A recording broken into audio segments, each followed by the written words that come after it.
Just একটা শব্দ, বাবা। তার জন্য পার্কিনসন রোগে আক্রান্ত একজন বৃদ্ধকে ঘেরাও করে বজরং দল। তাদের বক্তব্য, মুসলমান হয়ে বাবা শব্দটা ব্যবহার করার অধিকার ওই বৃদ্ধের নেই। উত্তরাখণ্ডের কোটদারের পটেল মার্গে বাবা school dress and matching centre নামে একটি 30 বছরের পুরনো দোকান রয়েছে। এই দোকানের মালিক ভকিল আহমেদ। গত 26শে জানুয়ারি শনিবার 7-8 জন মানুষ মিলে এই দোকানে ঘেরাও করেন এবং তাদের বক্তব্য একটাই, তাড়াতাড়ি আপনার দোকানের নাম থেকে বাবা শব্দটাকে সরাতে হবে। বাবা নাম হটাও আপ। কারণ বাবা হিন্দুদের শব্দ, আপনি মুসলমান, তাই আপনার অধিকার নেই এই শব্দটি ব্যবহার করার। বৃদ্ধ পার্কিনসন রোগে আক্রান্ত, ফলে তার হাত পা কাঁপছিল। সে বুঝে উঠতে পারছিলেন না কিভাবে কথা বলবেন। সেই সময় জিমের মালিক দীপক কুমার ওখানে উপস্থিত হন। তিনি প্রশ্ন করেন, আশেপাশে তো আরো দোকান রয়েছে যারা বাবা নামটা ব্যবহার করে, তাহলে এনার ক্ষেত্রে সমস্যা কেন? বাবা সুপার ইস্যুস वगैरह क्या है? वो सब हिंदू की दुकान है।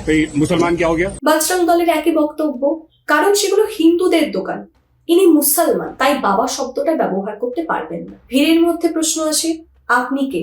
তখন দীপক কুমার বলেন, मेरा नाम मोहम्मद दीपक है भाई। যাই হোক, তার মাসল পাওয়ার থাকাতে সেই দিনের মতো ঝামেলাটা মিটে যায়। কিন্তু আসল ঘটনার সূত্রপাত হয় 31শে জানুয়ারি শনিবার। দীপক কুমারের বাড়ি এবং জিম ঘেরাও করা হয়। এই ঘেরাও করার জন্য দেরাদুন, ঋষিকেশ, হরিদ্বার থেকে প্রচুর বজরং দলের মানুষ আসে। তাদের বক্তব্য, সেদিন তো তারা হেরে গিয়েছিল, তারা 150 জন মিলে এসেছে, এবার তারা দীপক কুমারকে মজা দেখিয়েই ছাড়বে। পুলিশ এসেছিল নাটক দেখতে, কারণ আমরা অনেকেই জানি এই নির্দিষ্ট বজরং দল কোন একটি রাজনৈতিক দলের সঙ্গে যুক্ত, ফলে পুলিশ তো তাদের কিছু করবে না। পুলিশ কি করলো? দীপক কুমারের বিরুদ্ধে এফআইআর করলো, কারণ সে মারামারি করেছে, সে শান্ত শৃঙ্খলা ভগ্ন করেছে। যেখানে ওই 150 জন মানুষ যারা বজরং দলের অন্তর্ভুক্ত, তারা সেই দীপক কুমারের মাকে, বউকে অসম্ভব রকম গালাগালি দিচ্ছিল। ভয়ের চোটে দীপক কুমারকে তার ছোট্ট বাচ্চা মেয়েটিকে অন্য জায়গায় পাঠিয়ে দিতে হয়েছে। তারপরেও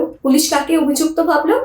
দীপক কুমারকে, যে কিনা অপরাধীদের চিনিয়ে দিয়েছিল। यहाँ से तो तू भाग गया, तेरे जिम के सामने आए थे, परंतु तू यहाँ खड़ा नहीं रह पाया। बजरंग दल के चीते हैं और अपने दम पर जीते हैं। जय श्री राम। সাধারণ মানুষের কাছে ধর্ম খুব দুর্বল একটা জায়গা, সে যে ধর্মেরই লোক হন না কেন। এবং কিছু রাজনৈতিক দল মানুষের এই দুর্বলতার সুযোগ নিয়ে নিজেদের সাম্রাজ্য বিস্তার করতে পছন্দ করে। সেই রাজনৈতিক দলের তো বলা উচিত যে অন্য রাজনৈতিক দল খারাপ, আমরা ভালো, আমরা অনেক ভালো ভালো কাজ করব, সমাজে উন্নতি করব, সায়েন্স অ্যান্ড টেকনোলজিতে অনেক বেশি উন্নয়ন হবে দেশে।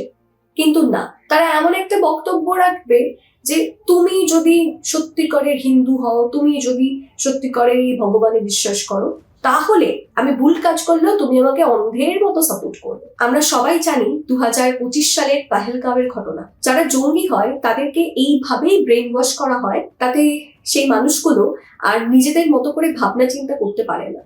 আমি যে কাউকে মেরে ফেলছি, কেন মারছি, এই প্রশ্নটা তারা করতে পারে না। আমি বলছি না এরা জঙ্গি, কিন্তু ভাবনাটা অনেকটা একই রকম হয়ে যাচ্ছে না? তুমি অন্য ধর্মের বলেই আমি তোমার উপর অ্যাটাক করছি, তুমি আমার ধর্মের বলে আমি অ্যাটাক করতাম না। একটু ভেবে দেখবেন, এই মব মেন্টালিটির মানুষগুলো ভুলে গিয়েছে বাবা একটা পার্সিয়ান শব্দ, ভারতীয় নয়। এবার এই মব মেন্টালিটির মানুষদের জন্য আমার, আপনার এবং গোটা দেশে কিরকম অর্থনৈতিক সমস্যা হচ্ছে সেটা একটু বুঝেন। সরাসরি লোকসান হচ্ছে দীপক কুমার এবং ভকিল আহমেদের। দীপকের জিম বন্ধ, এরপর যত মাস জিম বন্ধ থাকবে তত মাসের লোকসান। মানুষজন ভয়ে ভকিল আহমেদের দোকানে যেতে পারছে না, ফলে তার কাস্টমার কমে যাচ্ছে।